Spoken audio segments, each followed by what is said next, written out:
Hello friends, નમસ્તે. હિના કિરણ home ફૂડમાં આપનું સ્વાગત છે.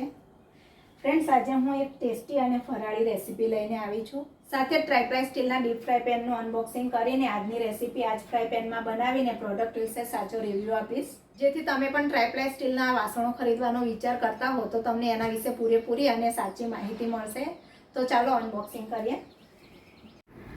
ફ્રેન્ડ્સ, આ triply stainless steel deep fry pan મેં એમેઝોન પરથી મંગાવી છે અને મને તે આ રીતે જ મળી છે. ઉપર બીજું કોઈ કવર નથી આવ્યું અને જસ્ટ સિક્યુરિટી માટે મેં નામ ઉપરથી સ્ક્રેચ કર્યું છે. બોક્સ ઉપર આની પ્રાઇસ 3090 લખેલી છે, પણ મને આ પ્રોડક્ટ 2299માં પડી છે. પ્રોડક્ટ બ્રાન્ડ નેમ વિનોદ છે. ટ્રાયપ્લાય સ્ટેનલેસ સ્ટીલમાં મેયોર, બર્ગનર જેવી બીજી ઘણી બ્રાન્ડ્સ અવેલેબલ છે, પણ મેં ઇન્ડિયન બ્રાન્ડ વિનોદ પસંદ કરી છે. તો બોક્સ ખોલતાની સાથે જ મારા હાથમાં પહેલાં આ ફ્રાય પેનનું લીડ આવ્યું છે, જે પ્લાસ્ટિક બેગમાં પેક કરેલું છે અને હાથમાં લેતા જ ઢાંકણ ઘણું મજબૂત અને વજનદાર હોય તેવું લાગી રહ્યું છે. લુકવાઇઝ લીડ એકદમ સરસ છે. લીડનું હેન્ડલ પણ મજબૂત છે અને હેન્ડલ ઉપર મેટલ ટ્રિબિટ્સ લગાવેલા છે, એટલે સ્ક્રૂ નીકળી જવાનો ડર નહીં રહે. હેન્ડલ પાતળું પણ હેવી છે. હાથની ગ્રીપ બરાબર બેસે તેવું ઢાંકણું છે. હોલોકસ હેન્ડલ હોવાને લીધે ખાવાનું બનાવતી વખતે ગરમ નહીં થાય, જેથી હાથ દાઝવાની શક્યતા ઓછી છે એવું બ્રાન્ડનું કહેવું છે. સાથે એક વોરંટી કાર્ડ મળ્યું છે, જેમાં બ્રાન્ડના બીજા અલગ અલગ 5 મોડેલના ફોટોસ છે, જેવા કે saucepan with lid, kadai with lid, saucepot with lid, ટોપ વિથ લીડ એન્ડ તાસલા. તેમજ બધા જ મોડેલ ગેસ પર અને ઇન્ડક્શન પર બંને પર કામ કરે તેવા છે. સાથે વોરંટી કાર્ડમાં સેફ્ટી અને ઇન્સ્ટ્રક્શનની પૂરેપૂરી માહિતી આપેલી છે, જે તમને ઘણી જ મદદરૂપ થશે. અને છેલ્લે બોક્સમાંથી એક ડીપ ફ્રાય પેન નીકળ્યું છે, જે મેં 20 cmનું ઓર્ડર કર્યું હતું. પેનનો અંદરનો લુક મેટ ફિનિશ છે અને બહારથી મિરર ફિનિશિંગ કરેલું છે. પેન ઘણું જ મજબૂત અને વજનદાર છે અને પેનના હેન્ડલ પર પણ ટ્રિબિટ્સ લગાવેલા છે.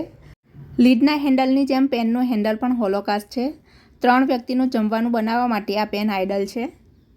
પેનને સાઈડ પર મૂકીને બોક્સ પર પ્રિન્ટ કરેલી પ્રોડક્ટ વિશેની ઇન્ફોર્મેશનની વાત કરું તો આ ફ્રાય પેનની વોરંટી 60 મંથની પ્રિન્ટ કરેલી છે. પેનનું ઇનર લેયર અને આઉટર લેયર સ્ટેનલેસ સ્ટીલનું અને મિડલ લેયર એલ્યુમિનિયમનું બનેલું છે અને આ રીતે તે નોર્મલ સ્ટીલ કરતાં અલગ ટ્રાયપ્લાય સ્ટેનલેસ સ્ટીલ બન્યું છે. આ રીતે બનેલું હોવાને કારણે તેમાં રંધાયેલા ખોરાકની બધી જ બાજુએથી એક સરખી હીટ મળશે, એટલે ખોરાક પણ જલ્દી રંધાશે અને લાંબો સમય સુધી ગરમ રહેશે એમ કહેલું છે. દેખાવમાં પેનની ડિઝાઇન સરસ છે. આ પેનમાં તમે પૂરી, પાપડ કે અન્ય કોઈ પણ ફૂડને તળી શકો છો અને રાંધી પણ શકો છો. ઓવરઓલ પ્રોડક્ટ યુઝર ફ્રેન્ડલી હોય એવું લાગી રહ્યું છે, પણ હું પ્રોડક્ટને પ્રેક્ટિકલી યુઝ કરીને રિવ્યૂ આપીશ, જેથી તમને ઘણી માહિતી મળશે. તો આ પેન ખરેખર કેટલું યુઝફુલ છે એ જાણવા માટે હું તેમાં સિંગોડાનો શીરો બનાવવાની છું. હા, શુભ કામ મોં મીઠું કરીને કરીએ ને તો સફળ થાય એવું વડીલોનું કહેવું છે. ફ્રેન્ડ, સિંગોડાનો જ શીરો મેં એટલા માટે પસંદ કર્યો કારણ કે સિંગોડાનો લોટ એકદમ ચીકણો હોય છે, એટલે તેમાંથી બનતો શીરો ઘણીવાર વાસણમાં ચોંટી જતો હોય છે. તો આ પેનમાં એવું થાય છે કે નહીં એ જોઈએ અને સાથે જ આજની ફરાળી રેસીપી પણ જોઈએ. સિંગોડાનો ફરાળી શીરો બનાવવા માટે મેં 1 વાટકી સિંગોડાનો લોટ લીધો છે. અડધી વાટકી ખાંડ લીધી છે. આ શીરો ગોળમાંથી પણ બની શકે છે, પણ ઘણા લોકો ઉપવાસમાં ગોળ નથી ખાતા હોતા. તેમજ સિંગોડાનો લોટ થોડો લાલાશ પડતો હોવાને લીધે શીરો થોડો ડાર્ક કલરનો બનતો હોય છે. 2 ટેબલસ્પૂન જેટલું શુદ્ધ ઘી લીધું છે. સાથે 1 ટેબલસ્પૂન કાજુના ટુકડા, 1 ટેબલસ્પૂન સૂકી દ્રાક્ષ, 1 ટેબલસ્પૂન બદામની કતરણ અને 1 ટીસ્પૂન ઇલાયચી પાવડર લીધો છે. 2 વાટકી પાણી લીધું છે. પાણી આપણી જે વાટકીથી સિંગોડાનો લોટ માપ્યો એ જ માપની 2 વાટકી ભરીને લેવાનું છે. તેમજ પાણીને શીરામાં ગરમ કરીને ઉમેરવાનું છે. તો સૌથી પહેલાં આપણે એકદમ ધીમા ગેસ ઉપર પાણીને ગરમ થવા રાખી દઈશું. ત્યારબાદ પેનમાં લોટ શેકીશું. પેનને વાપરતા પહેલાં મેં એકવાર તેને ધોઈ લીધું છે. તો ફ્રેન્ડ્સ, મેં ધીમા ગેસ ઉપર પેન મૂકી દીધી છે અને હવે આપણે પેનમાં સિંગોડાનો લોટ શેકવાનો છે. લોટને શેકવા માટે મેં પેનમાં ઘી નાખીને થોડીવાર ગરમ થવા દીધું છે. તો હવે ઘી ગરમ થઈ ગયું છે, એટલે આપણે પેનમાં સિંગોડાનો લોટ નાખી મીડિયમ ગેસ ઉપર લોટને શેકી લઈશું. તો ફ્રેન્ડ્સ, તમે જોઈ શકો છો કે હું અત્યારે લોટ શેકી રહી છું અને અત્યારે તો પેનમાં લોટ ચોંટતો નથી કે તળિયેથી દાજતો પણ નથી.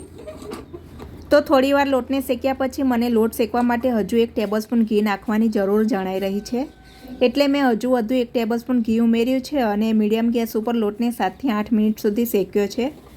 જેથી લોટ શેકાઈને એકદમ સરસ સુગંધ આવવા લાગી છે અને તેનો કલર પણ બદલાઈ ગયો છે. એટલે આપણે શેકાયેલા લોટમાં ગરમ પાણી ઉમેરીશું. તો અત્યારે મેં લોટમાં અડધું જ ગરમ પાણી ઉમેર્યું છે. પાણી ઉમેર્યા પછી લોટને સારી રીતે મિક્સ કરી લઈશું. તો ફ્રેન્ડ્સ, અહીં પેનને બધી જ બાજુએથી ઇવનલી હીટ મળી રહી છે, એટલે ખૂબ જ ઝડપથી બધું જ પાણી લોટમાં શોષાઈ ગયું છે. ત્યારબાદ આપણે બાકી બચેલું પાણી ઉમેરીને પાણી સુકાય ત્યાં સુધી લોટને મીડિયમ ફ્લેમ ઉપર હલાવતા રહીશું. તો થોડીવાર હલાવ્યા પછી લોટમાં પાણી શોષાવાને કારણે લોટ ફૂલીને ડબલ થઈ ગયો છે. એટલે આપણે તેમાં ખાંડ ઉમેરીશું અને તેમાં ખાંડ મિક્સ થાય ત્યાં સુધી લોટને હલાવતા રહીશું. તો લગભગ 4 થી 5 મિનિટ મિક્સ કર્યા બાદ ખાંડ શીરામાં મિક્સ થઈ ગઈ છે. એટલે શીરામાં આપણે ઇલાયચી પાવડર અને તૈયાર રાખેલા ડ્રાયફ્રૂટ્સ ઉમેરીને મિક્સ કરી લઈશું. તો ફ્રેન્ડ્સ, નોર્મલ સ્ટીલના વાસણોમાં શીરો બનાવતી વખતે શીરો કે લોટ તળિયે બળીને ચોંટી જતો હોય છે, તેવું આ ટ્રાયપ્લાય સ્ટેનલેસ સ્ટીલના પેનમાં થયું નથી. શીરો ખૂબ જ સરળતાથી બની ગયો છે અને શીરો બનાવતી વખતે તેનું હેન્ડલ પણ સહેજ પણ ગરમ નથી થયું. તો ફ્રેન્ડ્સ, જો તમે ટ્રાયપ્લાય સ્ટેનલેસ સ્ટીલના વાસણોમાં ઇન્વેસ્ટ કરવા માંગતા હો અથવા તો હેલ્ધી કુકિંગ કરવાના શોખીન હોવ તો તમે વિનોદ બ્રાન્ડને સિલેક્ટ કરી શકો છો. તો હવે સિંગોડાના લોટનો ફરાળી અને સ્વાદિષ્ટ શીરો બની ગયો છે. મેં શીરાને બાઉલમાં સર્વ કરી લીધો છે. ઉપરથી સૂકા કોપરાથી ગાર્નિશ કર્યું છે. તો તમે પણ વ્રત કે ઉપવાસમાં ખાવા માટે એક વખત આ રીતે સિંગોડાનો શીરો જરૂરથી બનાવજો. અને મારો રિવ્યૂ અને રેસીપી ગમ્યા હોય તો લાઇક, શેર, સબસ્ક્રાઈબ કરજો.